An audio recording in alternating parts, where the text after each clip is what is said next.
Okay, so we'll start. Let others come and join us. So the topic is climate change and sustainable development. Nowadays, of course, you must have heard people talk about SDG, Sustainable Development Goals, right? And of course, it's related to climate because it derived from international treaties like climate change, and leave out development, even living is a problem with climate change now.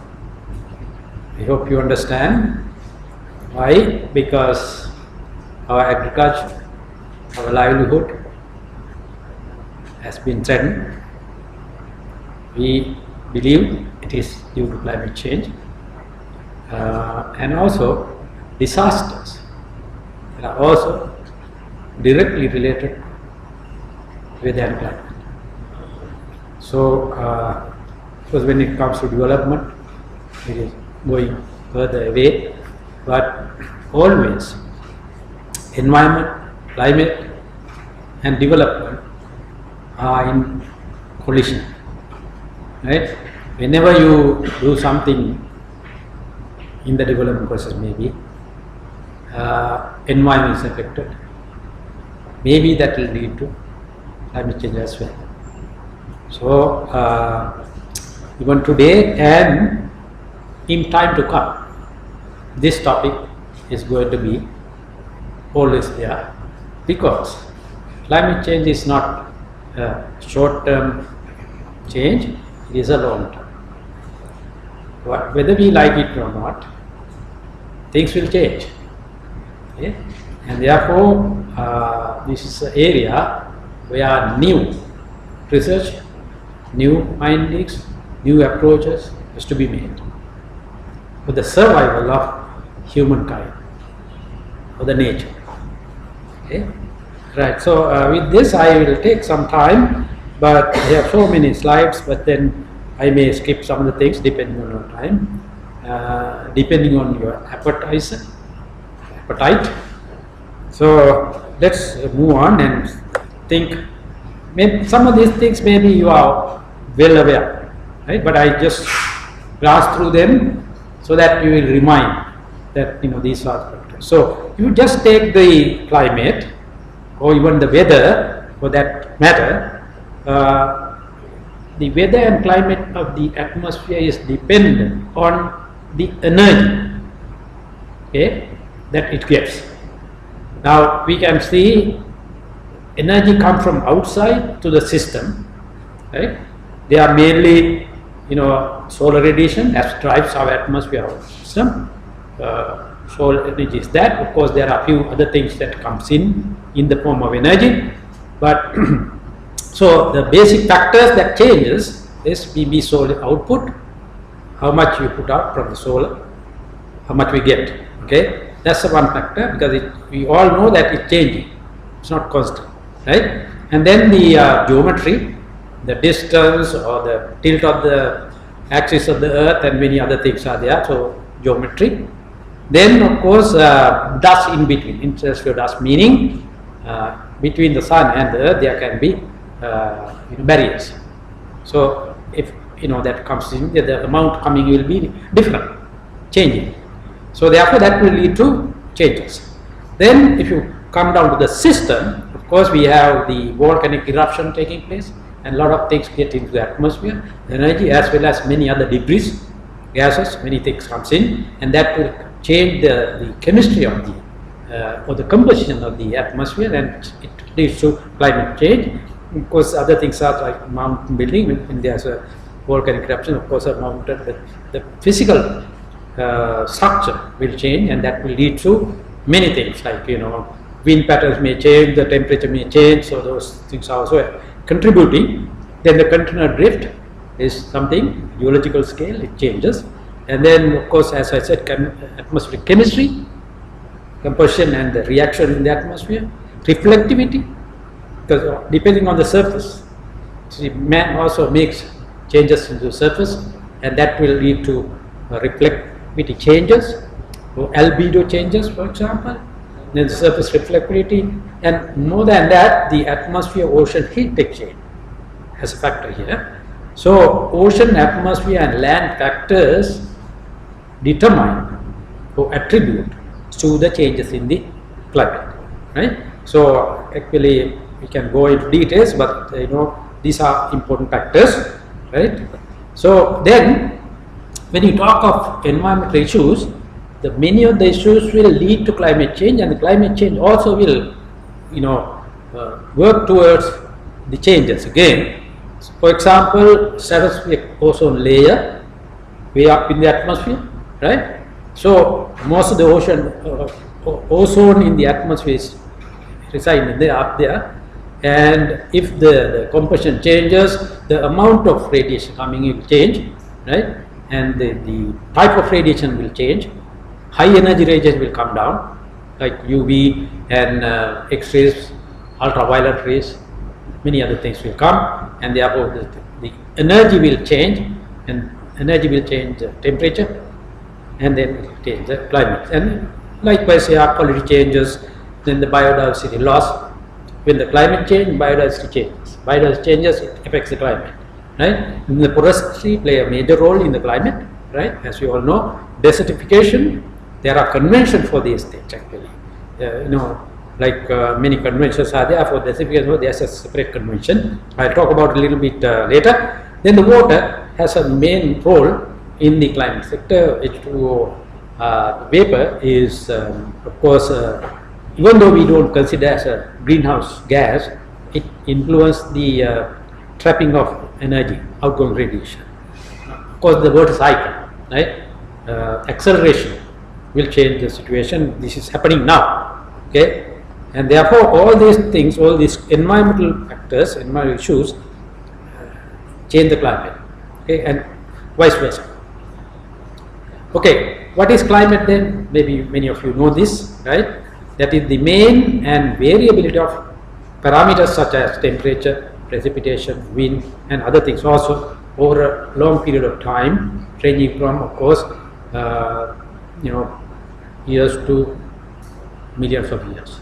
Okay, so it's different from weather. Weather is daily changing. Okay, then of course, as I said before, some of these things can can put back again. So there are natural factors that changes climate. I told you about this: solar cycle, solar output, Earth orbit, tilt of the axis, volcanic eruption. Those are all natural things, right? Then apart from that, we have the anthropogenic greenhouse gases, right?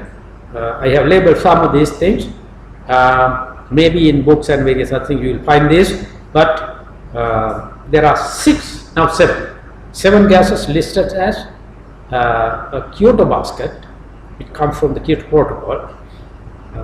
Under the Kyoto Protocol, there are 7 gases to be restricted, but apart from that, there are other gases. Now, ozone is not there. CFC is also not there now.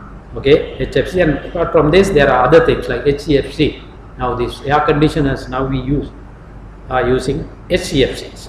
They are also high warming potential greenhouse gases. Okay, then the reasons, other things are like fossil fuel burning is the main reason for climate change, and land use changes.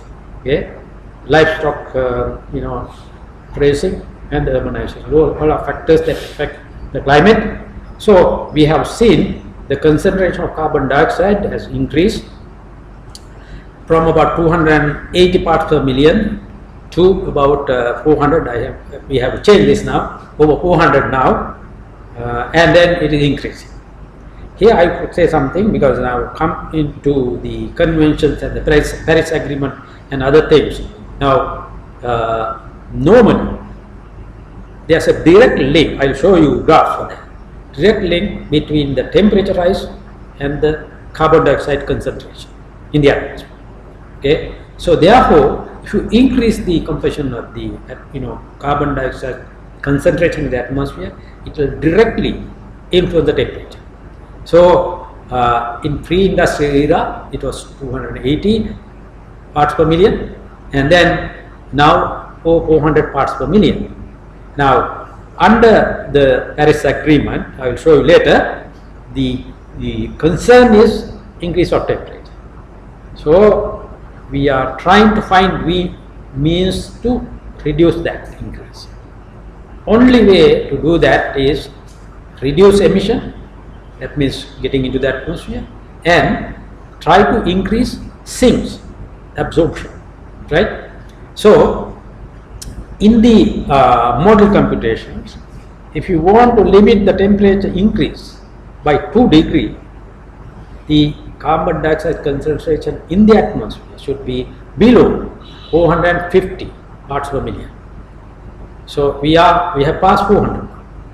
Okay, and in the convention itself, they say we should not let it go beyond 1.5 degrees. Okay, make all efforts to limit to 1.5 degrees. If that is the case, the concentration should be not more than 350 parts per million. So therefore, if you want to implement Paris Agreement properly, we need to extract carbon dioxide already there in the atmosphere. Okay, that's the situation. Right, quickly. Okay, so in order to study this, we have now IPCC, Intergovernmental Panel on Climate Change. About 4,000 scientists are working, and of course this was established in 1988 by the World Meteorological Organization and the United Nations Environment Program. They established this. So this is the official entity that gives the information about the climate and the other concerns about climate change. Okay, so the convention really refers back to this group to see what is happening. Okay, that is the authorized in a way to give the future directions. Okay, now then UNFCCC, that is United Nations Framework Convention on Climate Change, okay, is defining what is climate change. Now you can see this is how it defines now. I have put in red, directly or indirectly to human activity. Okay, there is a reason for this.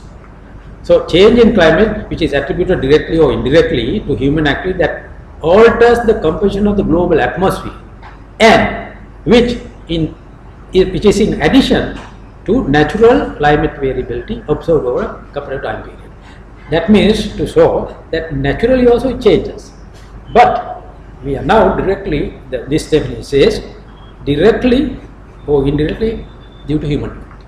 I'll show you why we are saying this. So humans are the ones who change this climate. That's how we understand now. Okay, now of course I have given this before. Now carbon dioxide 400 parts per million over. By year 2100, it is projected, if you go as business as usual, the concentration will reach at least 450 to 970. So 450 means way above 2 degrees. Okay, so Paris Agreement will fail this happens. Okay, right.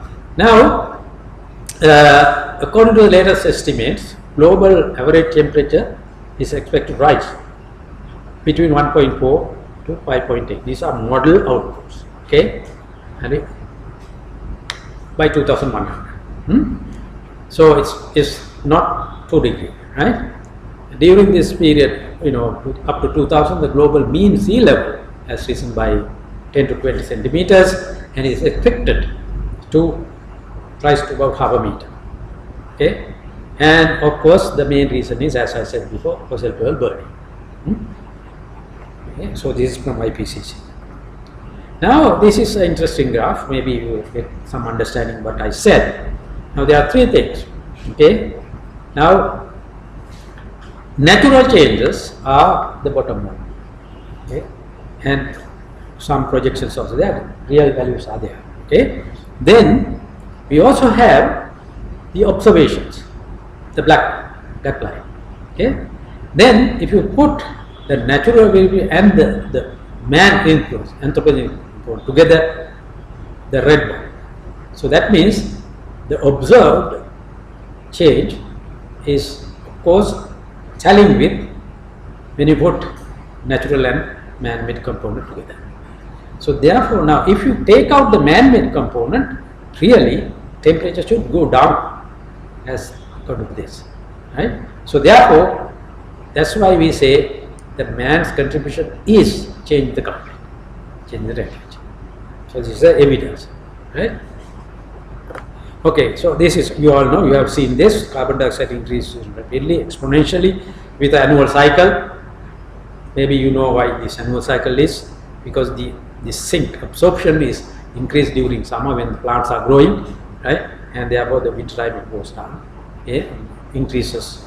So it continuously increases. This is a observation taken at the Mauna Loa Observatory, Hawaii, Big Island, way up to the top, right? No contamination. So we take this as representation of the whole globe. Okay, I'm showing this because I worked there for some time, so I know what is happening there, right? Okay, right. Now this is atmospheric gases. Some of the gases. I have put here the wavelength on the x-axis, and the 1 to 0, 0 to 1 is absorption. 0 means no absorption, 1 means 100% absorption, right? So we take each gas here, and if you look at the wavelength and the absorption, you can see, take for example carbon dioxide. If you take carbon dioxide, here you have two peaks, main peaks, and of course here. So that is, wavelength wise it is way beyond the visible light. It's in the wavelength area, I mean the long wavelength area, infrared region, okay? So they are absorbing at particular wavelengths, right? And similarly all the other gases are absorbing at particular wavelength, sometimes 100%, sometimes half through, okay? And in between you have windows where there is no absorption. Now ozone and oxygen together, if you look at it, absorbing, that is the only gas that is absorbing at the short wavelength, right? Almost 100%, see, one all the way here, right? So that's the that is happening at the ozone layer, way up there, about 30 kilometers from surface, 100% absorption, and therefore the very harmful, high energy, short wave radiation is completely absorbed. What are they? UV radiation, X-ray, gamma rays. Gamma rays is the most powerful, then comes the X-rays, then UV.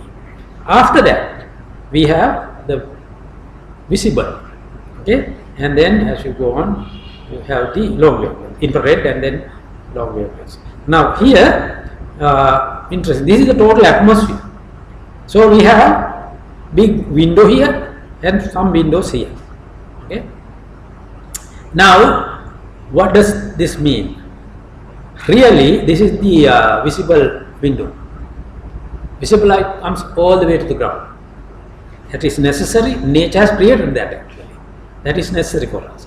The plant grows various other things with this energy only. Plants won't absorb other energies. Okay. If you get high energy, it will die. Okay. So why these windows are so important? Why? If you don't have a window, you cannot get any observations, information, because if you close everything, no radiation going through, we won't be able to use a satellite. We won't be able to make communications. So we use these windows for this type of things. We develop instruments to tune into these wavelengths and use that for various technology and other things, right? So we should not close these windows, because if a window is closed, we cannot see anything outside, right? No information will come to us. So therefore, it is important. So problem is, now this window, for example, this is actually this window here. Okay. Now we use heavily on that window. I mean, we use that window most often. Now what has happened? These CFCs and other gases closing that window. Okay. So this is a real problem. These are all man-made chemicals that are there in the atmosphere and doing this. So it's creating other problems. Okay. So anything else there? Okay. Losing the atmosphere window. Okay. Right. Now looking back, what happened we have this 1990 figures. There's a reason for looking at 1990, because in the convention we take base year as 1990, and then this is what the Annex 1 countries, Annex 1 country according to the convention UNFCCC is the developed industrial countries. So this is how they emit carbon dioxide emission. So USA about 36%, EU about 24%, Russia about 17%, and Japan about 8.5% during 1990. Okay, so things have changed now, increased now actually. Other players have come in, you know that, right? So this is the picture. So if you want to take the sectorial greenhouse emissions, it is mostly fuel combustion, or 63%, right? And then land use, that's why I say at the beginning, and then of course agriculture, you know, activities like nitrous oxide, methane, and various other things due to that, right? So therefore, this is the total picture. If you want to, you know, reduce warming, we need to reduce this emission. So main layer here is the fossil fuel burning. So we need to tackle that if you are going to tackle the problem, climate change. Okay. Now, if you just look at the sectors where the emission comes through, energy supply comes on top with almost 26%, industry about 19%, forestry, that means deforestation and other things about 17%, transport comes at 13%, so many other things like that. Now, if this is the global picture, if you take the local Sri Lankan content, it is the energy again, and the transport contributes equally. So in this country, mostly fossil fuel being used for energy generation and transport. Of course, other areas also there is something, that is the picture. So globally as well as Sri Lanka, we need to think of using fossil fuel. Okay. Now, just to give you an indication how the countries are playing the game, per capita emission of carbon dioxide, now is some poll, 1990, that's the base year, we had it, then 2004, of course now slight changes are there. I have put some countries here, because many people ask, if you put USA is the main culprit, people will ask us, what about China, right? China is also putting a lot of things, of course. Now, according to this, you can see US also increasing, you know, tons per capita, per person, 20.6, whereas we put 0.11, right? Even Bangladesh, for example, 0.05 in 2004, right? Now, China to 3.8, right? Now, if you do the total sum, China is more than USA. You take per capita, of course, yes. So normally, to be fair, we consider only per capita, right? To be fair, right? That's how it is. Okay, therefore, they are below. Okay, now as I said, what are the human activities that causes greenhouse gas to emit and change climate? I said deforestation, 18% or so. Then the burning of fossil fuel, as I said, 27 billion of carbon dioxide. Then third thing is population growth. Why population growth? Because consumption increases and we need to increase demand for food, the livestock, and energy. So therefore, if you increase the population of the world, we need to meet more and more, and therefore emission will be more. So that's a factor. Okay. Now this shows the global warming potential. Okay. If you take carbon dioxide as 1, because that's the major one, no, 63% carbon dioxide. The effectiveness. Now, if you take carbon dioxide as 1, for example, CFC12, chlorofluorocarbon, which we used in many areas, refrigerators, automobiles, air conditioning, various other things, 8,100. Okay. Now, I was talking about HCFC 22, even we use now 1,500 times. Okay. So that means if you have one molecule of HFC 22, it is like having 1,500 carbon dioxide molecule. That's the ratio. Okay. So therefore, if you let these are all man-made things. CFC12, HFC 134A, all man-made synthetic gases. So if you let it go like that, definitely they will surpass carbon dioxide. They will be the major. Okay. Fortunately, with other protocols, Montreal Protocol and various other protocols, we have now eliminated globally the 12 is not there, CFC is not there anymore, not produced, not used, right? And 22, HFC 20 is still being used, and we are also in this country, we are controlling that. In time to come, we'll have to phase out, right? With time to come, this will be eliminated. We need to have alternative. Then 134A is still in your vehicle. This is being used, right? And many other areas. Now the advertisement comes 600-day energy efficient refrigerators, but they all have this one, right? So now this is in the Kyoto basket. In other words, under the environment of the global, UNFCCC, this is a banned gas or control gas. However, under the Montreal Protocol, CFC was replaced with this one. Why? HFC is ozone friendly. Therefore, CFC was replaced with HFC. But other climate, it is being a control gas.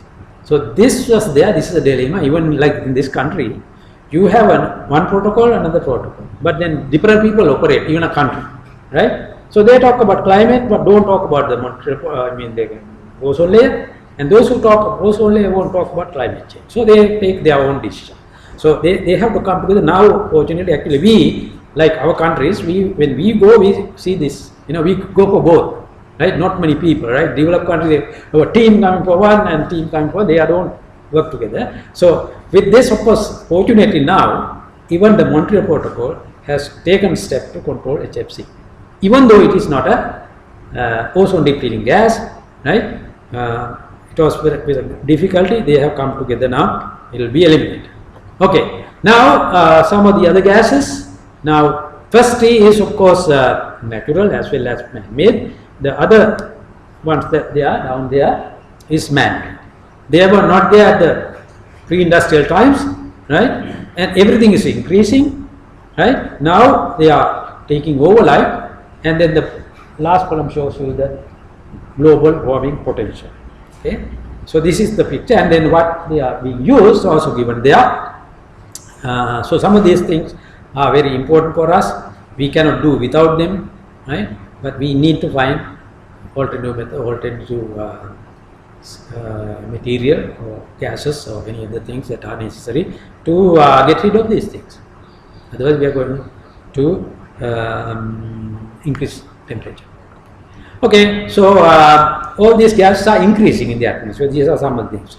Carbon dioxide, nitrous oxide, methane, main three gases, they are increasing rapidly, and therefore we have to control them. And as I said before, this is the graph between temperature change and the carbon dioxide concentration. As you can see, with time, the carbon dioxide increasing and temperature follows that.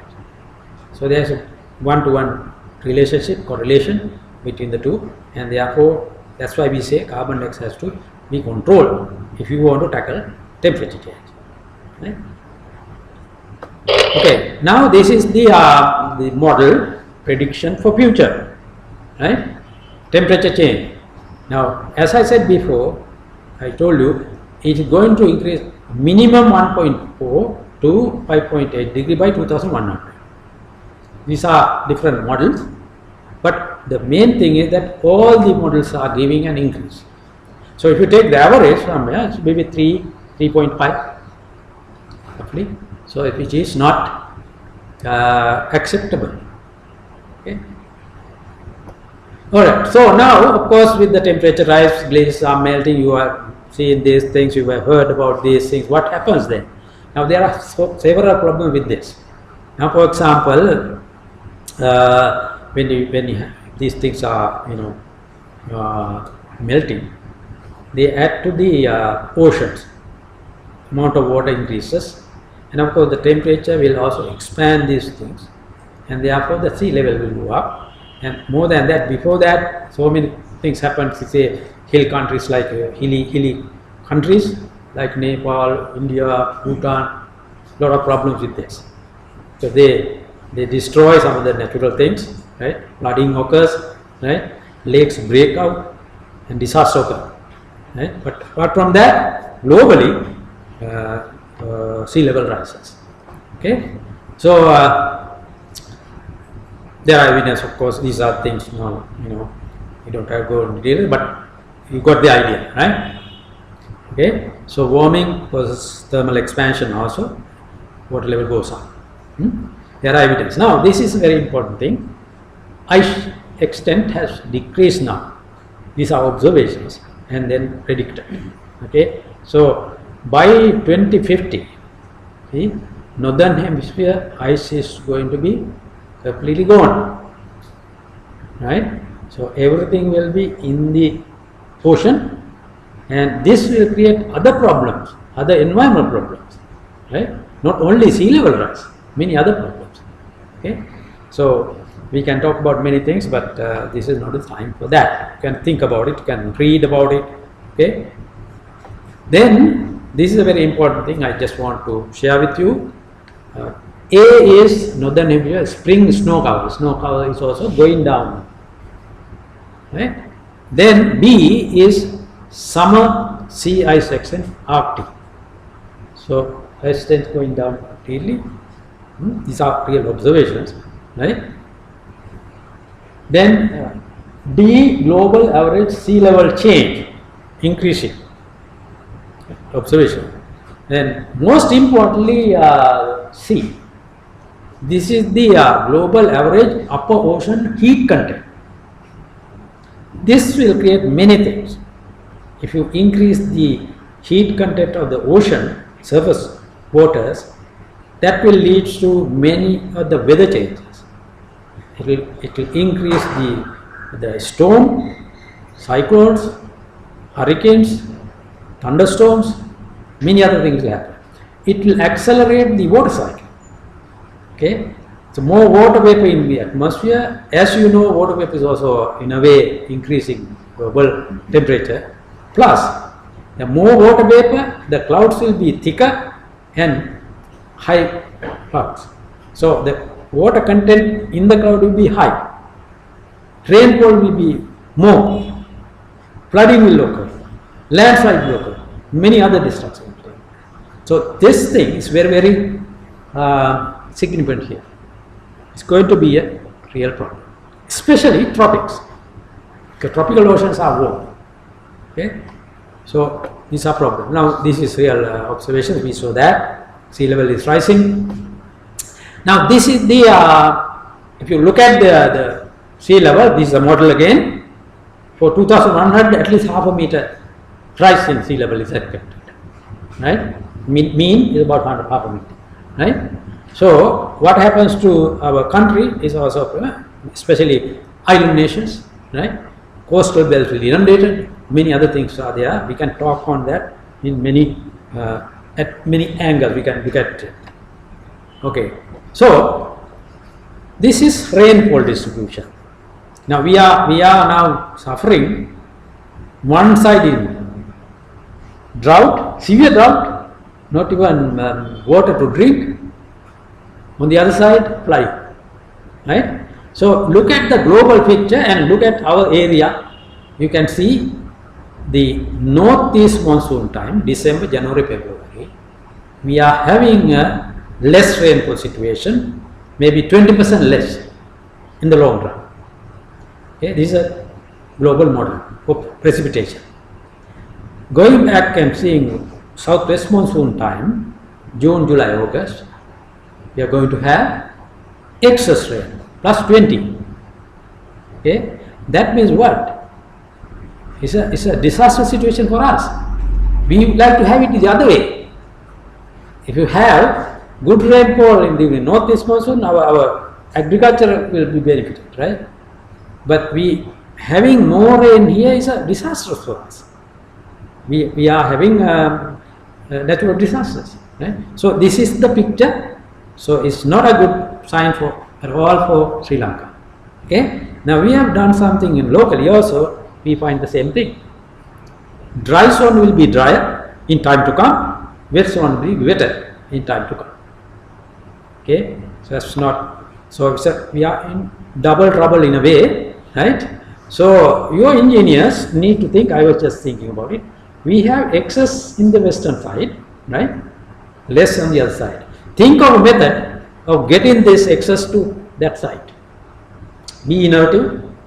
Think of a way, but don't dig up a tunnel like what we have done, right, in Bandarwala side. But think of a method. There can be ways or means of getting excess to less area. Okay, right? Gradient is very high. Maybe we can come up with something. Then we solve the problem.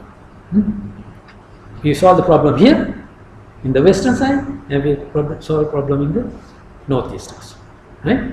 If you can think of a method, right? Okay, right. So impacts, right? Climate has directly affected the lives of people in developing countries like ours, right? Especially in the tropical belt, right? And of course, developing countries bear the brunt of it, right? 98% of the seriously affected people and 99% of the all death from weather-related disasters, along with the about 90% of the total economic loss, is in the developing world. Okay, and we have contributed almost nothing for the cause of the problem, increase of carbon dioxide. We have not put more carbon dioxide, no. So, but we are affected, right? Development. There are least developed countries. We are not least developed, of course, right? You know that, no? We are a developed country, right? In some ways, we are a developed country. Actually, we are rich country in many ways, right? That different topic altogether. We can have a discussion on that later. But this is the situation, right?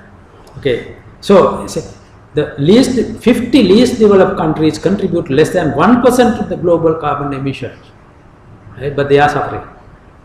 Right? Okay, so physical impacts. So we have cyclones, drought, high intensity rainfall, flooding, and storms. Those are all part of the problem. Okay, now as a developing country and an island nation, we are vulnerable to many of these changes, right? In the area of temperature will rise and has many effects. Now you all know, even your energy bill goes up. No? You have to have AC, no?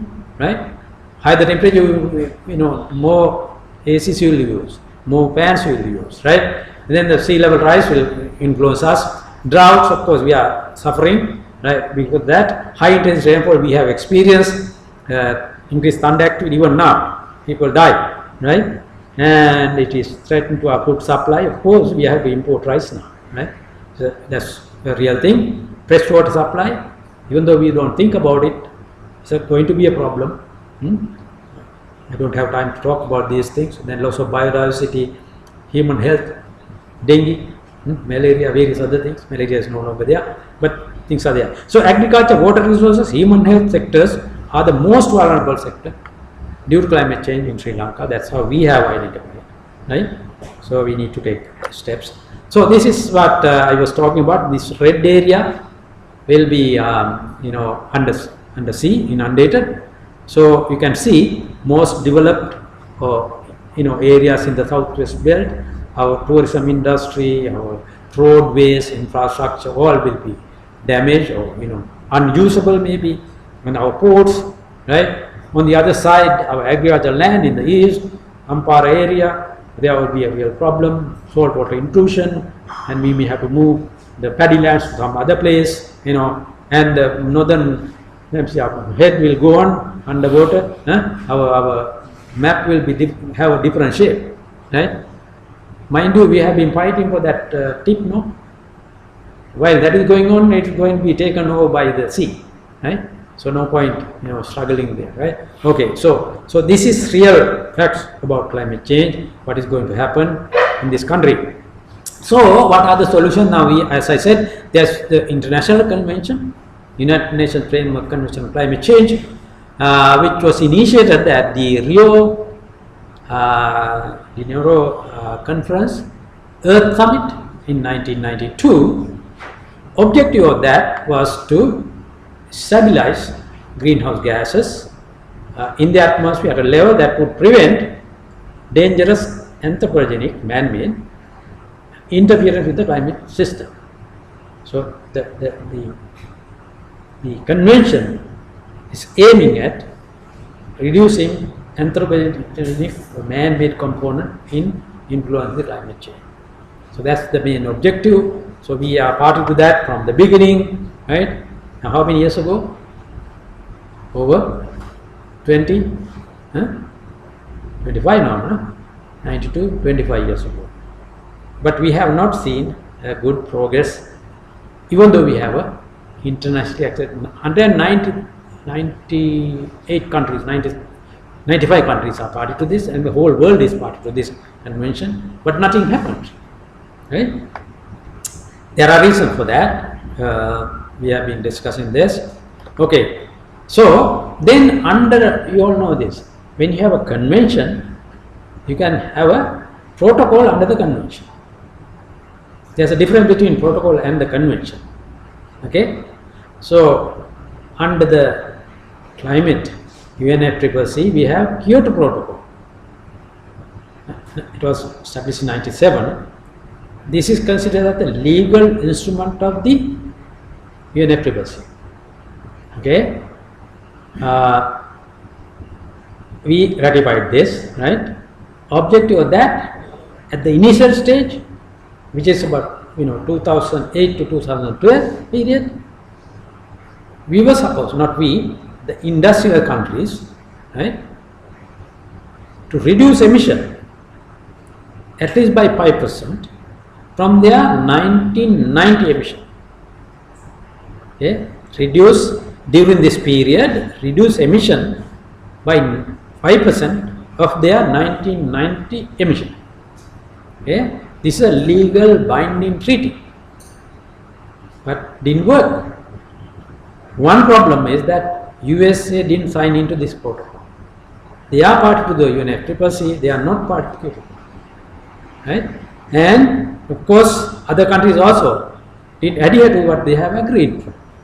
And therefore now, 2012, after that also we have second phase, third phase we talk about all the time, but no progress. And as compared to this, of course, if you consider Montreal Protocol is almost 100% successful, eliminated about 98% of the problems are solved, right? That's a very, very good example of international collaboration and successful treaty. Okay, I am proud because I have been working on that protocol for about 20 years. We have won international award as a country, and of course we have done our best. And still progressing. I am no longer at that place, but still progressing. I am advising them. Okay, so options available for climate change: two things: mitigate or adapt. Okay, this is like prevention and cure. Mitigation means prevention. In other words, prevent temperature rise. Okay, that will solve the problem. But if you cannot do it, we'll have to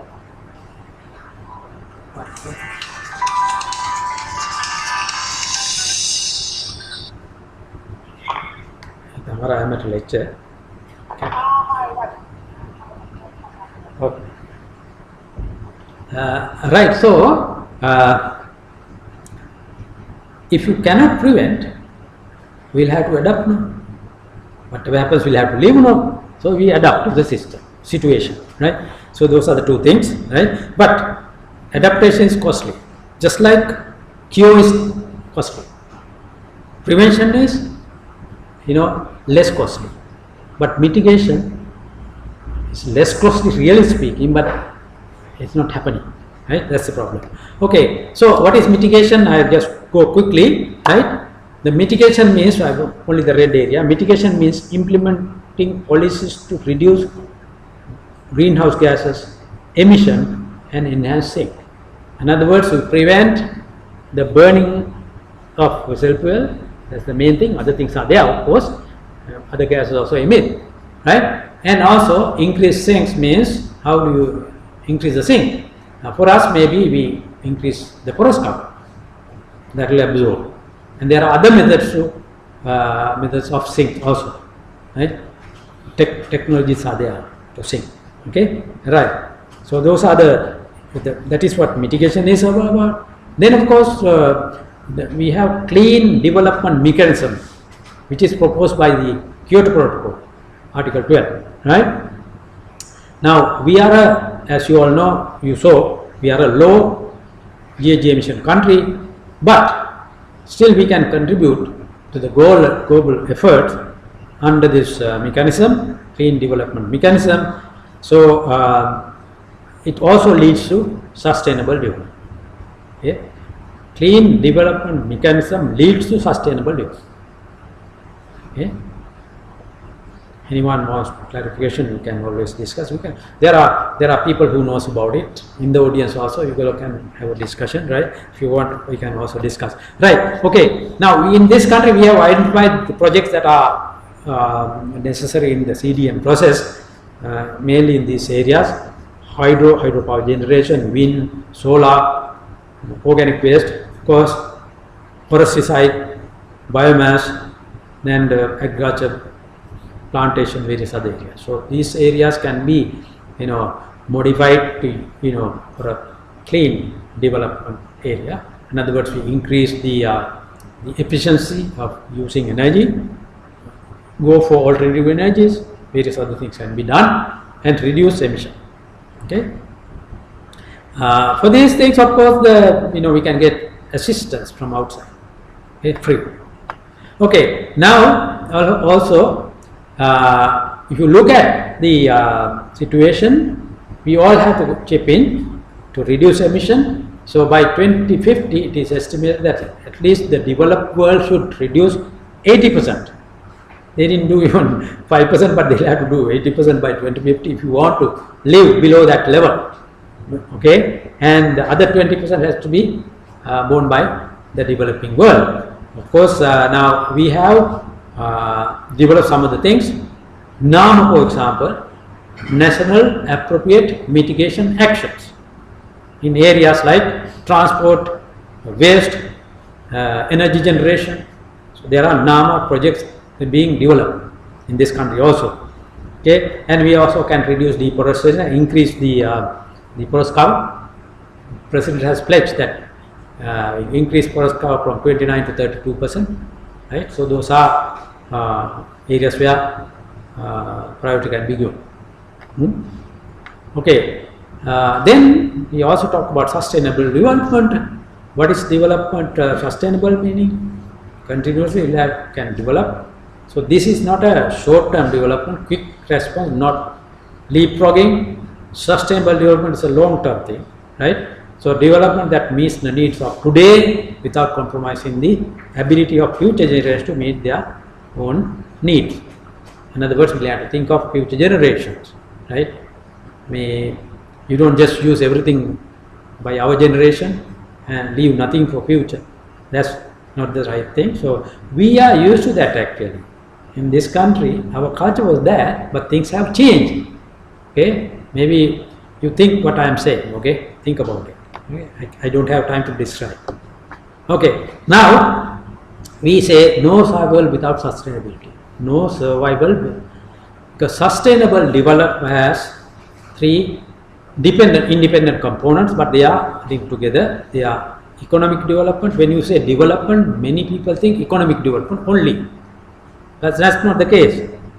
If you are thinking of sustainability, you have to think of social issues and also environmental issues. Right? Now, maybe, I don't know whether I have time, there's something called Sustainable Development Goals. I have it here, I will show you. Now, in this country also we are trying, because we have signed into those.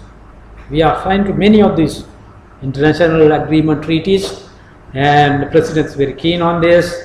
And we are working on Vision 2030 on sustainable development. President has appointed a task force. We are developing a document, Vision It will be done by, say, a month or two. And we have a separate ministry now. I came from there now. Sustainable development. Drop the wildlife. Wildlife has to be sustainable development and wildlife together. I don't know. Maybe you sustainable wildlife. But that doesn't mean that the other things are not sustainable, right? Anyway, so we are working on these lines, but then we have to make sure that we think of the society, social issues, and then also the environmental issues, right? If you don't think of the two and go only for economic development, we are heading for a disaster situation. That is what's happened in the developed world. Industrial countries, this happened. Now they are also turning back. So we have to get an example and we look at that and we take our path in a different way. I'll show you later what path we have to take. So now when you say development, okay, we think of quality of life, right? So now quality of life, we need to enhance the quality of life. That's why development means, right? We want to think of life societies in the developed world. We want to be like that, right? But then we should not jump, we like go in a sustainable way. So in order to do that, we need to think of our consumption and the environment. Okay, so I'll show you something. This is consumption, right? I don't think this is sustainable, right?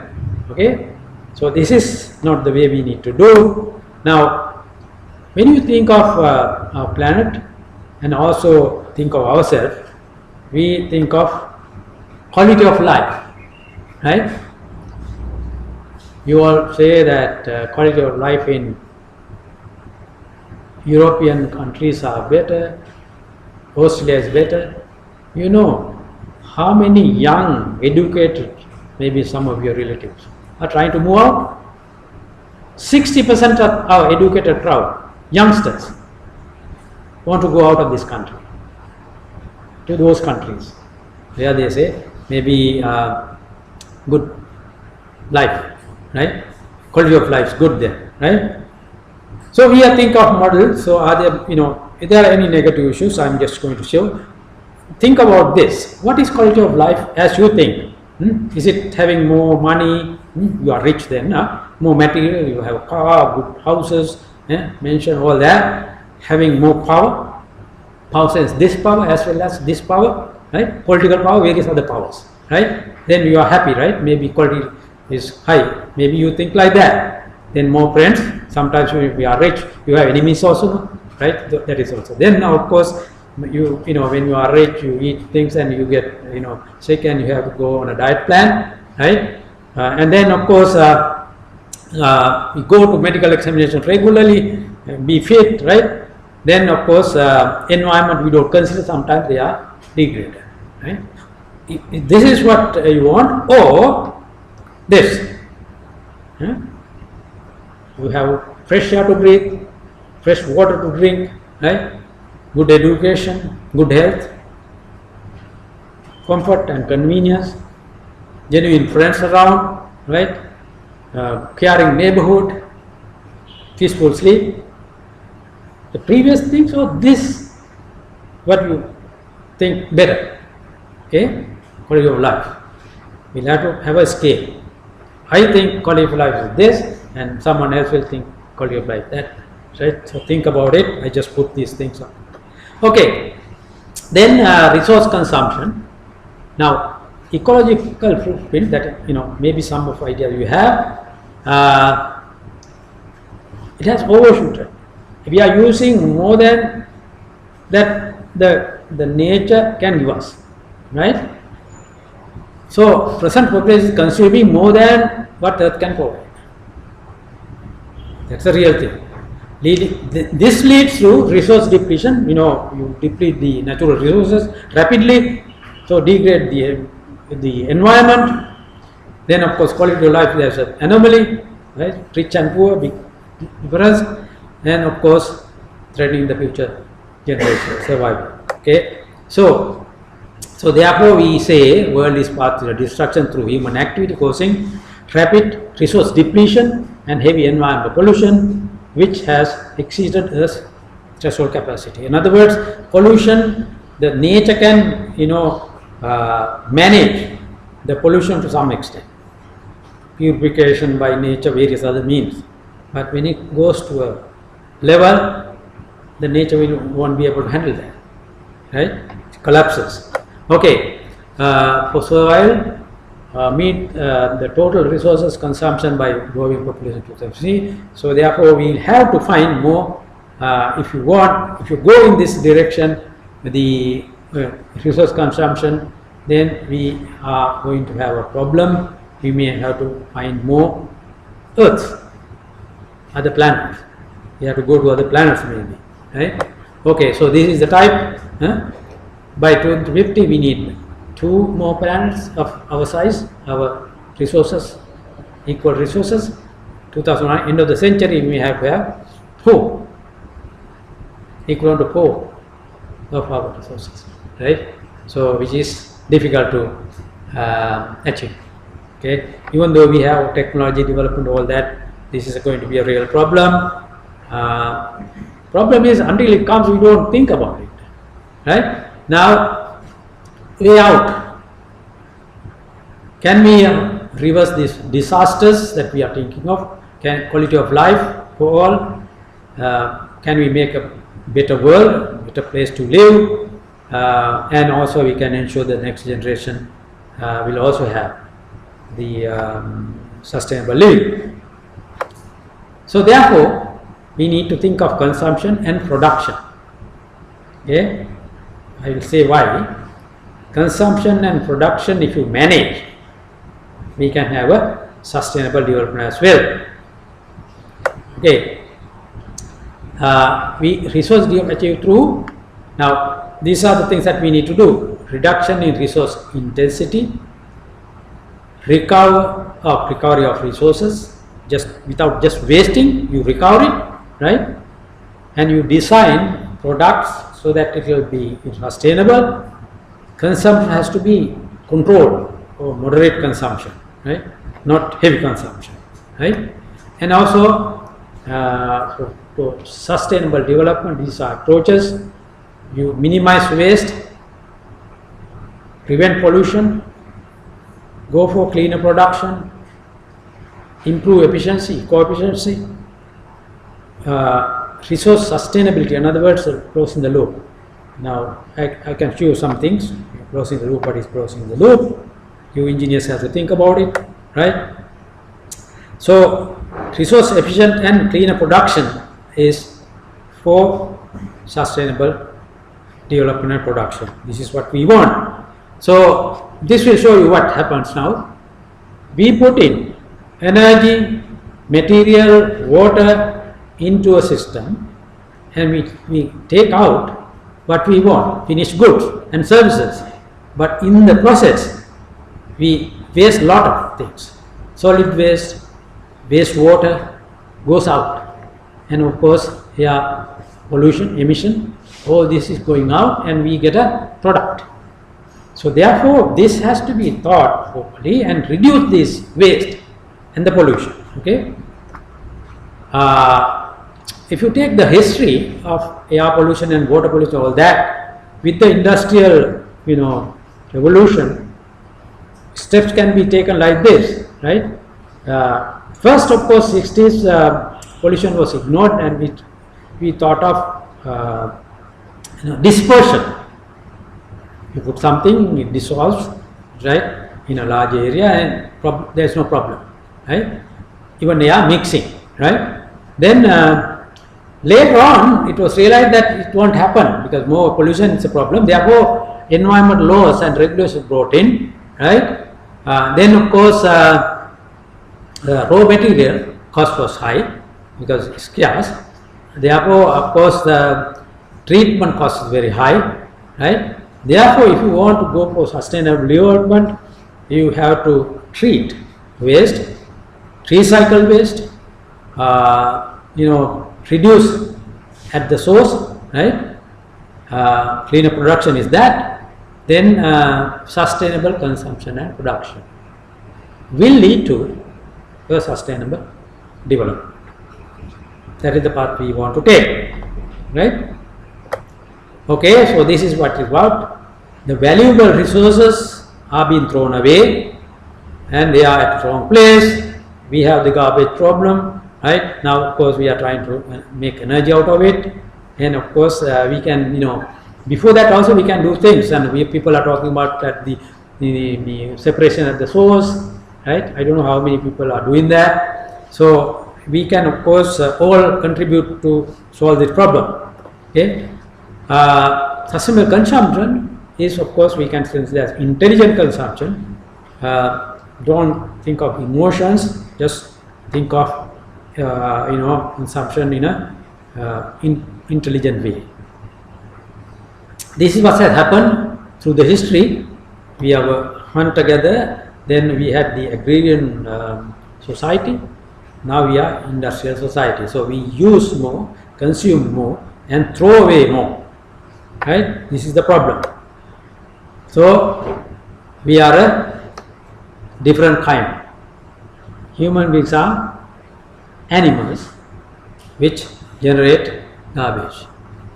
Okay, so this is what has happened. We try to reverse this now. Maybe some of the education programs are there to reduce this, free cycle, reduce waste and all that. Okay, so I was talking about the closing the loop. Now this is what's happening in the production area. We have raw material and we produce something, and of course through the cycle finally we throw away. This is not a sustainable situation. Okay, resource depletion takes place here, right?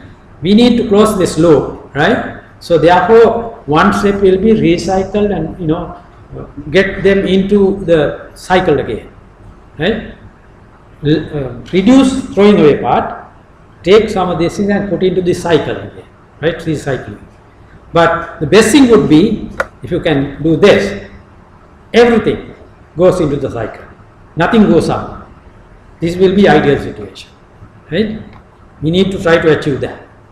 Okay, so we have natural resources in Lanka. I would even today say we have enough natural resources in this country, and the human capacity, human resources sufficient for us to go in a sustainable development path.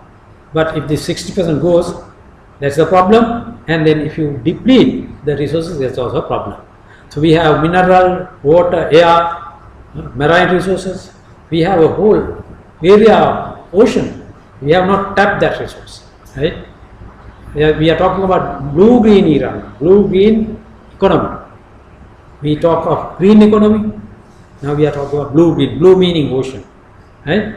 So we have initiated something on this blue-green economy. Therefore, we can, as a country, go for sustainability with our resources, right? So we have biodiversity, forestry, wildlife, environment planning, all that can be come together, and we can have a real Sri Lanka with all these resources development. So, I don't know, some other things have come in. I didn't put this, but then anyway, this is a resource for us, right? Okay, this is a resource. Then now look at this now, right? Resource has become a problem, right? Now look at the other thing. These two categories are in harmony. They are living in harmony, sharing. But that is also a good aspect, But we don't do that. Humans won't do this now. No sharing, right? No unity. Living together, close by, right? These are problems, right? We have to learn from nature. I always say that, right? And then, of course, I would say even now our economy is brown. We want to make it green, right? So to do that, of course, we have to reduce pollution. Solid waste has to be really recycled, and discharge of water has to be stopped into rivers and all. Of course, this is also something you have to get into your mind. We are really penalizing the poor. This is true in a global sense. It is true in the local sense. Okay, think about it. Now, Karl Marx said, of course some will not like this, pollution is a cost. He said this. But it is a class cost. Poor is being taxed, right? Okay. Location of dumps, away where the poor lives, where they are always going to be in the areas where poor lives. But sometimes they collect these garbage and also make a living out of it, no? Right? Location of industries also are damaged. So this is also in rural landscape where the things are there. Of course, this is something controversial. Say for example, CKDU is in rural area. How much effort we put? Of course, we try to do something, right? If this was in Colombo, in this area, only more efforts will be there to solve this problem, right? Don't you think so? Huh? So these are disparities, okay? So actually, pollution is a business now. Even the garbage is a business now, right? Now, for example, water. Now we have water business, bottled water, right? They freely take it from the ground, right? And of course, waste is put into the surface water, creating problems, right? And of course, they take it and sell bottled water, right? Even we go to CKDU area, they have to buy good water, right? Really speaking, it has to be given to them free, right? You have to have a method, right? CSR can be used to do this, right? Okay, our agriculture, the other thing is suicidal. I'm talking about the sustainability now, okay? So natural capital depletion. We reduce the genetic diversity. We are using monoculture. Actually, I don't have time. I can give you enough examples. With the Mahaveli, okay, 30 odd years ago, we took decisions, but even the very people who initiated and who are working throughout from the inception up to now, if you talk to them, they say we did a mistake. Okay, but some will say it's good. But if you consider overall environment, economy, health, various aspects, we have gone in a different direction. And of course, this monoculture also has come from there. Nothing more than paddy. Before that, it was not like that. If you take the, put up in a story, but I don't think I have time to go also this. I have so many things to discuss. I am just giving you a hint so that you can think about it, right? Okay. Then we are, with the pesticide and other things, we are killing pollinating agents, right? We don't see butterflies, we don't see other insects now because of this insecticide, right? And killing soil. That means actually our inorganic fertilizer kill all organisms in soil. So that has created a problem. You must have heard now we are trying to go back, right? Use only organic fertilizer and things like that, right? But some are not happy with that. So they want to go as in. There's something called inertia. You all know that, no? In physics we learn about inertia, right? You want to be as it is. You don't want to change, right? So therefore it's difficult to change. But we need to take, strive to go there, right? Social capital depreciation. There are no agriculture now. It is a agribusiness. You use that word now. Agribusiness, right? Not agriculture. It's not a culture. It's a business. Right? It was a culture before. Good olden days. Now no longer culture. It's a business. Okay. You have to think about whether business is better than culture. Okay, right? Some people say difficult to change the culture, but culture is also changing. I think it is not the right way, the bad way. Okay, we have been discussing even today some of these things, right? Okay, traditional method of pest control is a good thing. It doesn't create problems in the environment, and also this is also important. Second bullet, whether you like it or not, I am saying that. I will show you some examples on that. Grains have high protein content. Grains with seeds and all, right? Nuts, right? And it saves cost of animal husbandry and associated environmental costs and since of killing animals. Okay, so we can have the same result going the other way. Use maybe proteins in other cells. Okay, and also we have even now, like a developed world, we have problem now, sugar problem, right? And then the various other health problems. So avoid our having towards sugary and oily foods, right? Health-wise, additional health benefits: save land degraded by sugarcane. Okay, maybe controversial. I am putting this. You think about it. Okay, right. All right. Maybe many of you are Buddhists. I hope. Okay. If you look at really Buddhist philosophy, Buddhist economy also, there is something called Buddhist economy. Think about it. Ask your priest maybe. When you go to temple, I don't know whether you go to temple or not, right? Ask, right? Denies the existence of self. Just think. Don't be selfish, right? Anatta or anitya. Anatta or anitya. We talk about anitya now. Nothing is permanent. Everything is changing, right? So they are absence of supposed to be permanent and unchanging self. There's nothing like that. It's always changing, right? So suggest not to multiply but to simplify our desires. That's Buddhist philosophy. Okay? But we see that if you go in that direction, we go for sustainability. Okay? Right. Minimum material comfort. I said that. Power, houses, this and that, that's material comfort. Right? Then wanting less could bring substantial benefit for the person, for the community, and for nature. Okay? Wanting less. Tanha wadu karagana. Tanha jayas is soko. Okay? So this is actually looking at Buddhist philosophy. Okay, so maybe you engineers think of this. Eco-designing, right? To reduce the pressure on the environment, right? Now we can have, these are there. These are, now if you eat an ice cream cone, you don't throw the cone away, no? You eat that also, no? Likewise, the utensils are made of algae, these are there. Now eat and eat this also.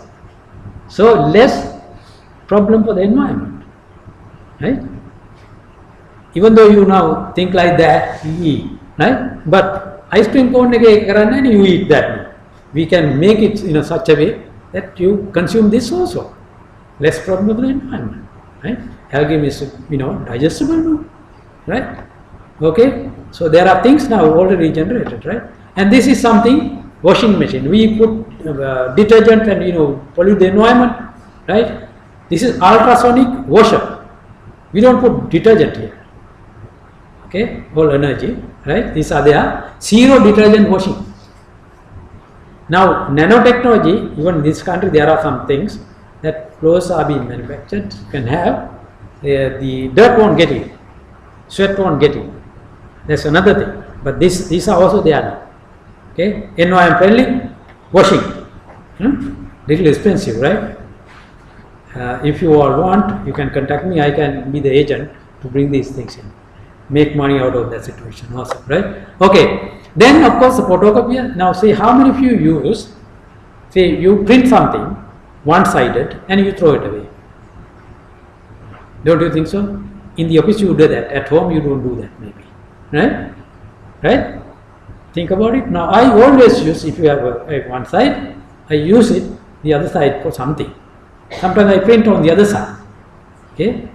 That is something, reduce consumption that way. You save trees, right? And there is something called decopier. Decopier means you develop something, you can take the ink out. That paper can be used again as new. There are technologies for that. Okay? So ink can be also used, paper can be also used, right? This is part of recycling, right? Okay, then we are talking about the fossil fuel is a problem, so go for biogas filling station, biogas operation buses are there. Of course, you go to Brazil, for example, they are fully on this. High percentage goes on this, right? We can do that. They are of course using sugarcane, right? Byproduct to do this, right? They use street actually, gallo product. You can use that and run a bus now, right? We can do that here, right? Because now matata tita, right? So you use that for this, right? You all can think about it and propose to your higher ups. So we have to think environment is not a part of us, but we are a part of environment. I think you have learned that from the school age, right? You remind that, right? We have right? This is what happens, right? I am sure that you have learned that, right? Now this is something for architects. I don't know whether you have architects here, but then engineers can do this. Now we learn from the environment surrounding, right? And he'll inspire building design. Now this is a ant here, right? Looking at that, they were inspired to build this building. In other words, this has all ventilation, right? All the other aspects are there. The direction of wind, various other aspects are being there. They have done it. So you learn from there and build this, right? So that's why we say we learn from nature, right? There are many other things that we can learn from nature. Of course, many of the developments are from nature. No, well, I can take another lecture for that, right? I can give you examples. How nature has influenced us to produce things that are useful in the society, right? Okay, so these are now no air conditioning, right? They have developed in such a way that the air ventilation is there, the light, many other things are there. These are eco buildings actually, right? In this country also, there's an eco building code now. Okay, in time come it will come. Already there. We built. I mean, we have an organization now. I don't know whether Green Building Association, Green Building Society. You all can become members. They are having lectures here and SLAs most of the time, right? In time to come, we may have to comply with that. The government has brought in these regulations now. Okay, probably they will not approve your building right without that, right? Environmental aspect. Okay, then now I have to go to Paris Agreement. So this is some of the things I can skip. So we want to below 2 degree rise. So I have said this, how the developed world has to do what we have to do and the developed world has to do, right? So I go quickly. Now this is important. I think I'll go through this Paris Agreement because of timing. Now you all know under UNFCCC I talk about Kyoto Protocol, and then of course in 2015 at the COP Conference of Parties, Paris Agreement was agreed in Bonn, right? Paris Agreement in Paris. Okay, Bonn is the secretariat, but this was agreed in France, Paris, in 2015. This is actually strengthening UNFCCC. Okay. Now there's a very big difference between that and the previous COPs, right? I have been attending these many COPs from Sri Lanka, but see, many of these conference of parties were argument based. We say you all are the culprit, you have to solve that problem, the industrial world. They are saying we cannot do alone, you all have to contribute. In the Paris Agreement, all countries together came to an agreement to take care of the change as much as possible. Okay, so their main agreement is this: the peak greenhouse gas emission as soon as possible. Another now increasing, no, the peak has to end as soon as possible and come down. So that is what the peak greenhouse gas emission as soon as possible, and achieve a balance between source and sinks of GHG in second half of this year. After 2050, emission should be equal to sink. then we go on no increase. That is something that we agreed. Then to keep the global temperature increase well below 2 degree centigrade and to pursue efforts to limit it to 1.5 degree. This is what I was telling you. To do this, if you want 1.5, make the atmospheric concentration of carbon dioxide 350 parts per million. Okay, 2 degree means 400 parts per million, right? So also decide to review the progress every 5 years and of course 100 billion a year in climate finance for developing countries by 2020 with a commitment for further finance in the future. So in the agreement itself, developed world promised that developing world will be supported with this 100 billion a year after 2020 and continue helping. Through that process, we also contribute, right? We also do things to reduce emission with the assistance. Okay. Now, why 2020? Because it was 2015. They thought that Paris Agreement to be agreed and ratified, it will take 5 years. But luckily, surprisingly, not even 1 year, countries signed. Now it's in effect. Right? 2016 came to effect. So therefore, we may have to bring this 2024, right, backward to 2018, 2019. But I don't know how it will work, right? So 2020 is because of that, nothing else, right? Okay. So Paris Agreement. This agreement is to enhance the implementation of UNFCCC, aims to strengthen the global response to threat of climate change in the context of sustainable development and efforts to eradicate poverty. This is very important. Paris Agreement was, basically saying sustainable development and efforts to eradicate poverty. Okay? So that's the main agreement. So that's why this year President has said poverty eradication year, no? You all know that. Dupatkan Mathimi Varsha. Abhi karan only that. Right? You have to do that. We all have to contribute. Right? You will have to think how. Okay? Right. So sustainability is there. That's why we have signed into sustainable development goals. If I have time, I will talk about that as well. So now I said in 1992, 3 conventions came into force. Proposed. What are the 3? UNFCCC, United Nations Framework on Climate Change. Second one is Convention on Biodiversity. Right? Third one is Prevention of Desertification. UN Convention on Prevention of Desertification. Kantara karane, right? Kanta karane vegan yana jagah. But here is not that. We go to lectures, I see about 80% women, many places, but I don't know here. Engineers are, time to time it will come, right? You all know. Go to university and see, right? Anyway, Kantara karane, right? So, prevent desertification,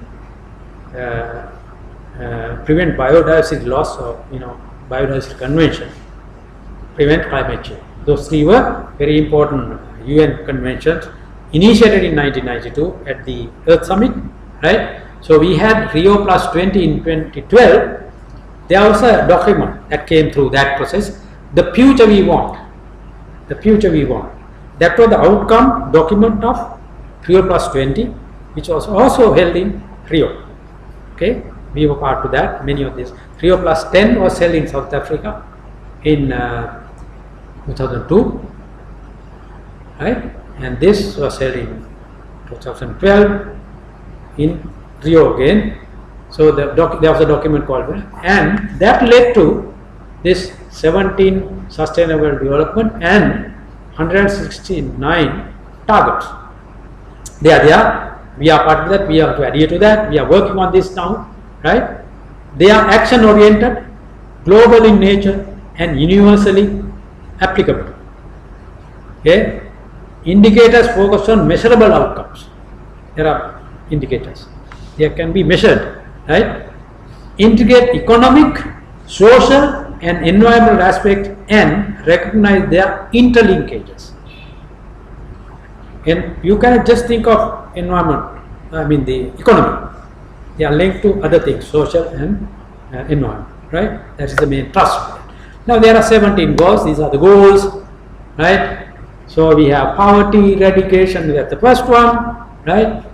Reduce hunger or eradicate hunger, good health, quality education, gender equality, right? Clean water, and of course energy, good jobs, economic growth, right? Then of course innovation and infrastructure, reduce inequalities, sustainable cities and communities. Megapolis is doing that now, right? Minister Champikaranok is handling that, right? Responsible consumption, right? Not just consumption, right? And then climate change, number 30. 30 is good or bad, I don't know, right? Number 13 is climate change, that's why we are working on that. Then life below water, life on the ground. Then peace and justice, and collecting all goes together. 17th one, partnership. Okay, so there are 17. Really speaking, if you adhere to this, we achieve sustainable development of the country, right? How to do that? Now just before this, I was in the sustainable. We have ministry now, sustainable development ministry. We had a discussion how to move forward.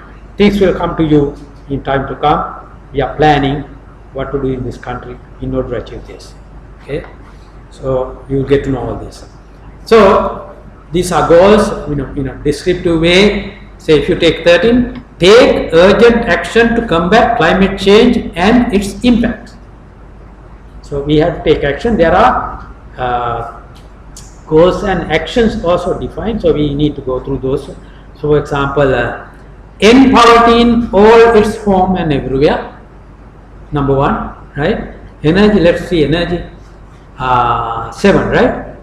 Ensure access to affordable, reliable, sustainable and modern energy for all. Okay, so these all have targets, right? We need to work on this, and also is MUHAM adhering to this because we are looking forward for sustainable living, sustainable development. Okay, so to do that we have all these 3 aspects: society, social, economic and environment together. They are equal partners, equal footing. So therefore sustainability, to achieve sustainability we need to take all things, right? Okay, that's the picture. Now if you take the 17 goals, if I put them into different areas, biosphere, environment for example, there are 4 goals as the base, and then we have society that has a bigger chunk, 8 goals. Then economy has 4. So we can categorize in economy, society, social and biosphere, meaning environment, right? So all that come together and we achieve the 17, right? I am putting this mainly because you need to digest this, you need to think about it. They are to come forward in the future.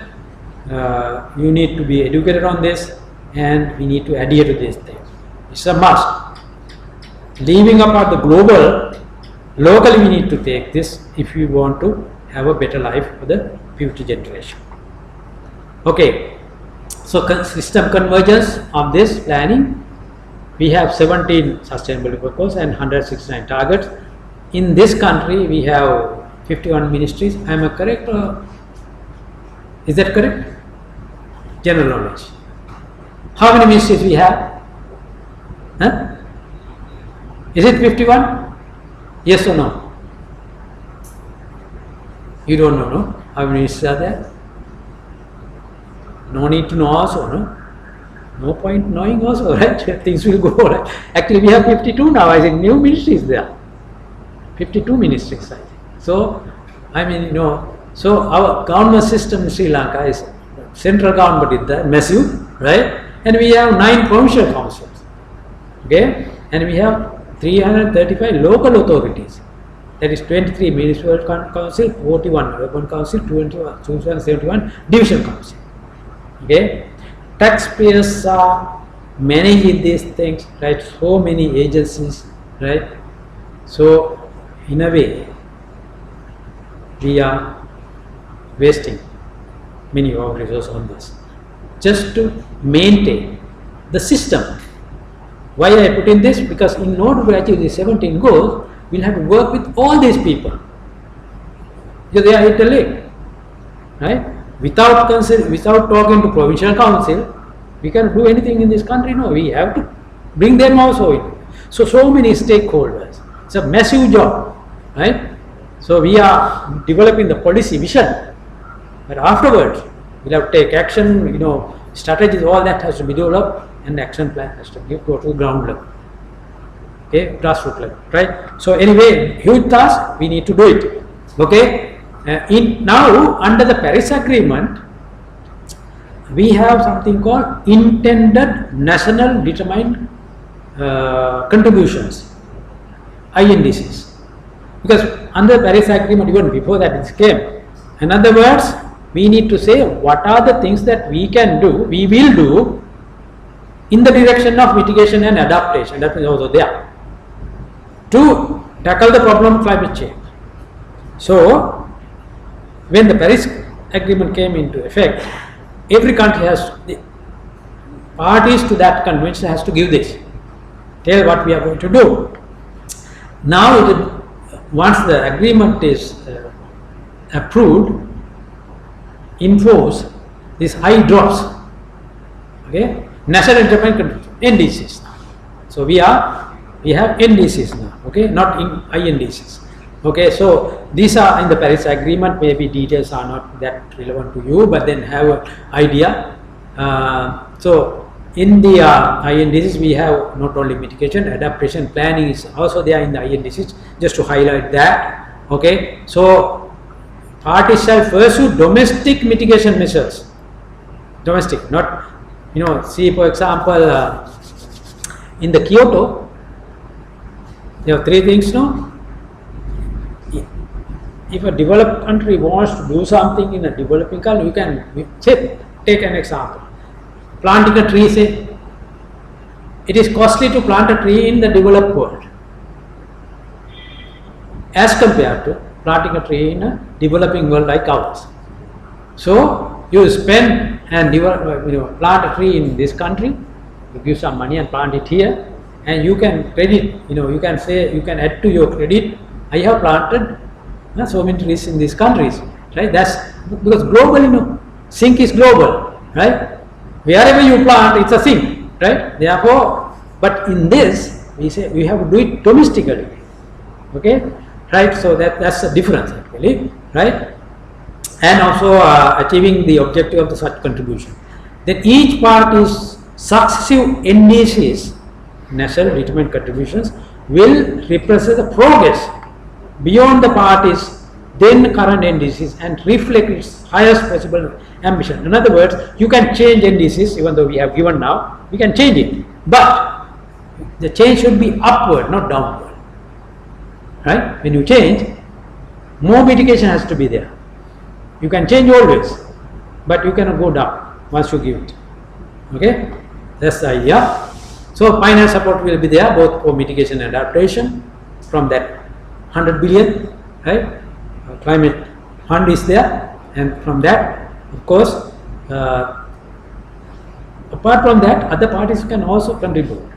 For example, Japan or UK, individual countries also can participate and contribute to developing world to improve, mitigate or adapt, right?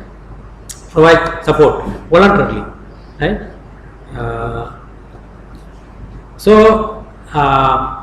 Now adaptation in this country, our country, we have taken this. These are the areas that we consider adaptation is needed under our NDCs. Okay, human health, food security, agriculture, livestock and fisheries, water, irrigation, coastal and marine sector, biodiversity, urban, city planning and human settlement, tourism and taxation. So those are the ones that we have identified 4 NDCs in this country. Okay, we have given that to them. Okay, then of course increase the ability of adapt to the adverse impact of climate change and foster climate resilient and low greenhouse gas emission development in a manner that does not threaten food production.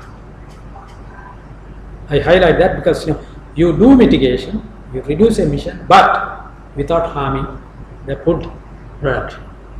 That's a thing. Okay. Making finance flows consistent with the pathway towards low GHG emission and climate resilient development, sustainable development really. So when they provide finance, it will be for this sustainable development, low GHG emission pathways. If you have some industry or something which emits, the funding won't come. Okay, so that's the basic idea. Now, developing country parties continue to enhance their mitigation efforts, reducing emission, and encourage to move over time towards economy-wide emission reduction. This is what Paris Agreement says. Okay, each party shall communicate NDCs every 5 years. You can do it in between also, but every 5 years you have to supply, and it's registered in the Secretariat, right? So NDC communicated by parties shall be recorded in a public registry maintained by the Secretariat, that is Climate Change Secretariat. Okay, globally. Now, few other things in okay. So human development, we talk of accelerated, but in sustainable, no acceleration, right? Demand for food resources. Okay, so the going up and up with time, so here we have the don't even see this, right? This is the anyway the consumption, right, on this side, right? This is the per capita. As the per capita increases, in other words, you economically develop, your consumption goes up. That's what this says. Okay, more development, more meat. In other words, meat consumption on this side. Meat consumption. Okay.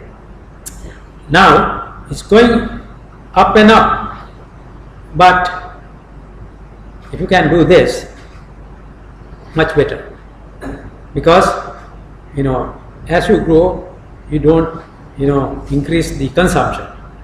Now this will give you that indication. Of course, development of human society, demand for resources, say food, liters of water required to produce 1 kilogram of food, different type of food, right?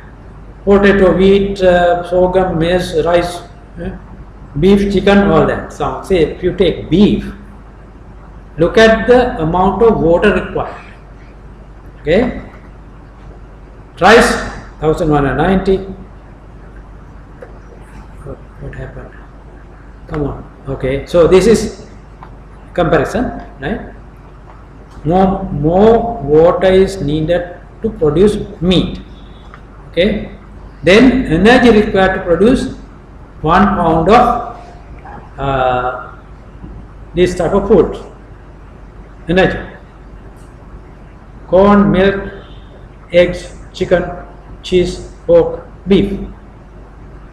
So I am advocating that if you reduce meat, especially beef, you can reduce the energy consumption and the water consumption. That way we help, we prevent the climate change in a way.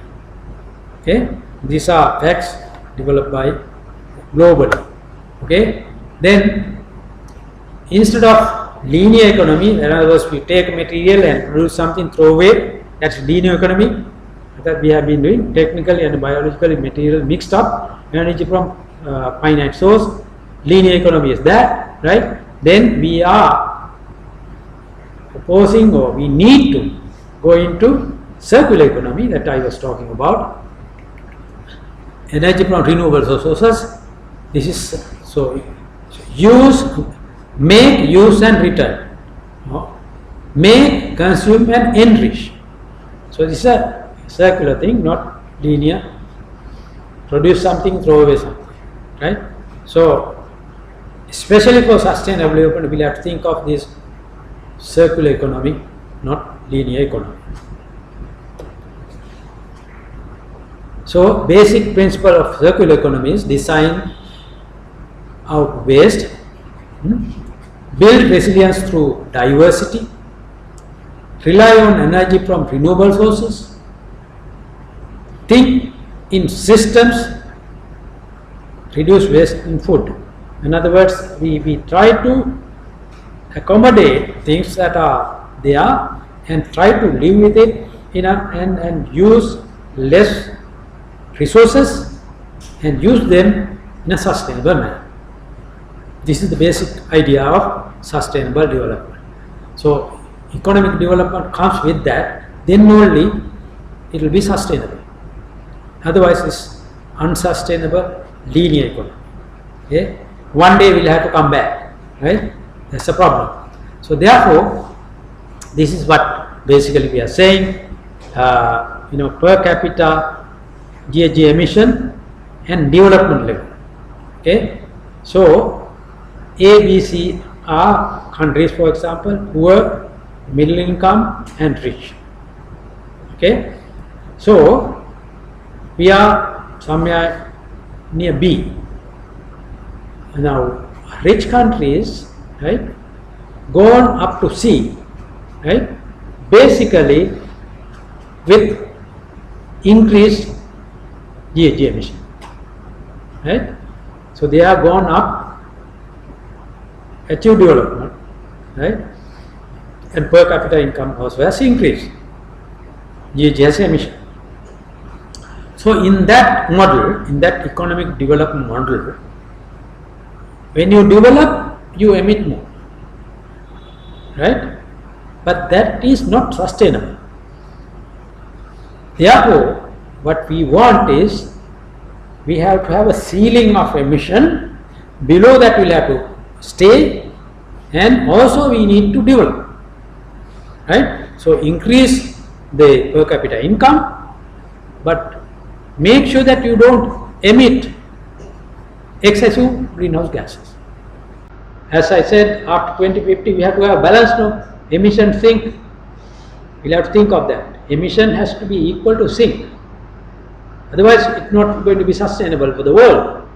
So in order to do that, we may go in the dotted line towards E. And these rich countries already gone up, they'll also have to come down. That is why we are saying the developer has to reduce emission by 80%, and developing world has to reduce at least by 20% by 2050. Right? Then only we can think of our survival in this planet Earth. Okay? So this is how the economic model has to work. Okay, so I think I stop here.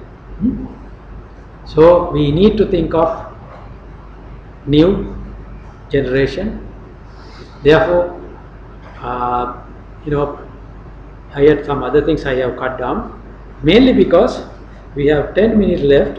If you have any questions, we can discuss, and that is why this 10 minutes left. I could have gone on, but then I want to stop here and listen to you all. Any queries, anything that you didn't understand, or anything that you think otherwise, that will enrich me, that will educate me if you say something. I always appreciate that, because see, sometimes we think of in a direction, in a line, which we don't see other side. Okay, so we can go on up to 7 p.m. I guess, right? I'm very glad that normally when I take this lecture other days, half the people are gone by now, right? So thankful for you all to being here with me, and then this is opportunity for you all to talk, right? Why I say that, I really enjoy listening to the audience. If you have anything to say, you can criticize me, no problem. You can question me, maybe anything is okay. I try to answer, right? can be anything related to development, sustainable environment, anything you think, right? It's your time now. I have been talking about nearly 2 hours, right? And keep standing, right? At this age, it's not so good. Okay? Anything? Nothing to say? Now, of course, my career has been teaching all these years, maybe 40 years or 40 years. Sometimes you all don't have questions because I was very clear on what I am saying. You got everything, absorb everything. That's one reason. Second thing is you are not attentive and you didn't absorb anything. There's nothing to ask because you don't get anything what to ask, right? And you may think that if I ask something is out of point, it's humiliating for me. Don't think like that. You all are colleagues. You can ask anything. Okay? Yeah. This sustainable thing is around for about 25 years. Okay. Came up in 1990 or something. So these days, the country that was these developed country then 1992 and has at least become a middle income country without increasing the impact on. Okay. I need to correct you. 1992 we brought this UNFCCC. Sustainability came later. So not 25 years, but of course quite some time now. Only last year, 2016, this sustainable development goal was agreed, right? Of course, your question is relevant, of course, right? Now, for example, it also depends when you say development, right? I'm sure that you are thinking of economic development, right? But when you say development, we have to think of other angle, environment and the concern. I said, for example, Bhutan, regional country, right? They are, if you take the happiness index, you have heard that they are the number one, right? They can earn through tourism to a greater extent, economy-wise, but they restrict tourism also. Number of people coming into that country is restricted. The visa is given only for limited number, right? They don't go in that. So, in a way, they are developed totally. If you take the total picture, we can say they are developed. Economic-wise, you can think of even Singapore, right? They have, even though at the beginning they didn't think of this sustainability, now they have come into place. In other words, restrictions are there. They are promoting low emitting, clean energy. Therefore, they are now, they didn't go from the beginning in the sustainable development way because it was in later, but now they are modifying their way. Many of the countries are doing, Singapore is an example, they are modifying their industries and other things to clean development mechanisms. They use that thoroughly and they also take into consideration environmental and society. So therefore, I would say like this, even though you cannot find an individual country who has completely gone through sustainable development and come up to economically high developed nation, right? Many of the countries are now, even the European countries, even Germany, right? They are moving away from their normal business as usual pattern and coming down. For example, they want to be their energy system to be fully renewables before 2050. Yeah, that's what I'm saying. Yeah. Once you have achieved that level, then you can think of that sustainable. Okay. Yeah. Singapore has achieved like 30,000 US dollars per capita income. Yeah.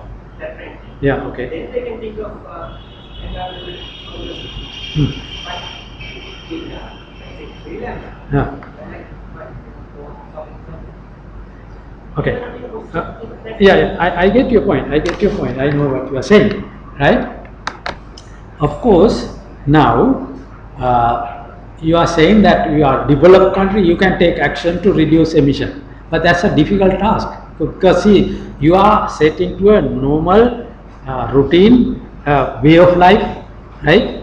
When you say even USA, for example, very difficult to change the attitudes. No, they are using big cars, their consumption is high.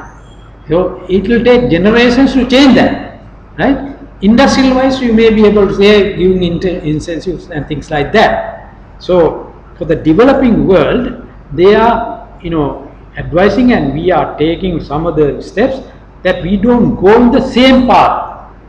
If you want rapid development, we'll have to go in that path, right? Even in this government, there are some factors that they want to go in that path. There are other groups that they don't want to go in that path. We want to go in slow but sustainable development. So as a country, we'll have to pick, right? So the leaders has to preach, leaders has to give that promise, right? Whether you become rich quickly by damaging the environment and creating problems in the society, right? Or we take the steps in a gradual development and without a shock, you go in that direction. So that has to be made by the country, right? So to answer the question, we cannot single out point a country that has gone to fully developed status using the sustainable development right now, because we don't have that much of a span to look also. For example, Brazil, moving in that direction, reducing emission, all that. But China, for India, for example, going in the wrong direction, right? Emitting more, right? So it is a mixed reaction to the situation. That is why I say this Buddhist philosophy, I don't know whether you are a Buddhist or not, but Buddhist philosophy is the right way to development, because not only the material development satisfies a person, right? Those who are eager to get rich and have the material comfort, they are the ones who are running for greener pastures. Okay, it is cultural change as well. Our culture has changed, even though some people say very difficult to change culture, right? Some of the things have changed in a wrong direction. Okay, it is very difficult to change it, but we are targeting youngsters from primary, even from kindergarten, from Montessori, to think of sustainable development and think of nature, think of environment. System has been changing now to, at least for the next generation, people will think in a sustainable manner, environment friendly manner, and collectiveness, togetherness, go away from the self-oriented thinking to a community-oriented thinking. So these are things. So this is a very good question and very good idea that we need to think about it. So give you a short answer. We cannot label a country who has gone in through sustainable development and come up to the developed status, right? For that, of course, sustainable development is a long term, not quick. So we have to wait and see how it comes. So rapid economic development will not be possible through sustainable development. That is, okay? If you want rapid development, you will have to go through brown industries, which is in the long run not good, not sustainable. Because if you deplete the resources, you go to a level and after that nothing, you can't come down actually, right? That's what happens. Yeah. Remember, European countries, UK and various other places, loss of jobs, the economy collapse, many other things happen. So if you are on sustainable footing, that will not happen. Take for example our country. we are depending on fossil fuels, imported things now. But if you develop our own sustainable energy and renewables, we will not, drop now. Even though we cut off from fossil fuel industry, we will be sustainable and more development can take place. So it's win-win situation to go for local renewables energy, mainly energy sector. Not coal, but solar, wind and other things. But there are problems. You won't be able to get the whole thing quickly. If you put a coal power plant, you can get it quickly, right? But this is gradual increase. But then if the incentives are there, if the proper education systems are there, we may be able to go in the right path. Right? But unfortunately, now, how many are using hybrid? Many? Your vehicle, is it a hybrid or a diesel or petrol? Diesel or petrol, right? But I see on the road, most of you are hybrid now, right? Yes, less consume less pollution. But how many have electric cars? Or plug-in hybrids? So be conscious and move in that direction. Unfortunately, our tax system failed, recognizing that. But hopefully, things will change back to what we want. So went up and came down, and hopefully we can go up like that. So if possible, move towards that. Personally, I do not for economic gain or anything, because I run an electric vehicle. I also run in the long run at a long distance. I use a plug-in hybrid. So if possible, move in that direction. Personally, you will be satisfied and you do something for the country and the world, right? That's something, think about it, right? Because everything is nothing permanent, running there, right? Whatever we do, right? And it will be peace, peace of mind, good night's sleep, right?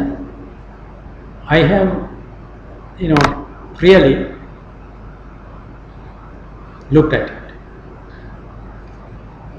If you want to make things and you are rushing and you are stressed all the time, you shorten your lifespan actually, right? But see, if you try to give up things, right? Alpecha jeethayak gata karana minissu, right? Hunda saukyath, and you have a peaceful sleep, right? That's what, as I see, is the development of self-satisfaction or the happiness at the end. But I have passed your age, of course. I can think this way. Maybe some of you cannot think like that. But in time to come, think that one day I told you that this is the path to go, right? Now many programs are there on these lines, and we try hard on the government sector. Even though I am not a bureaucrat, I also try to help the government to move in the right direction as we see. Okay. Any other concerns or questions? I'm going to research on this now and see any country, what are the countries moving in that direction. I can get some information. That's a very good idea. Let's look at, and then next time I can put that also here. Okay. Any other questions? Any ideas? No? Thank you. We passed the time. Thank you very much for staying. Many time I was here, not even half stays after 7.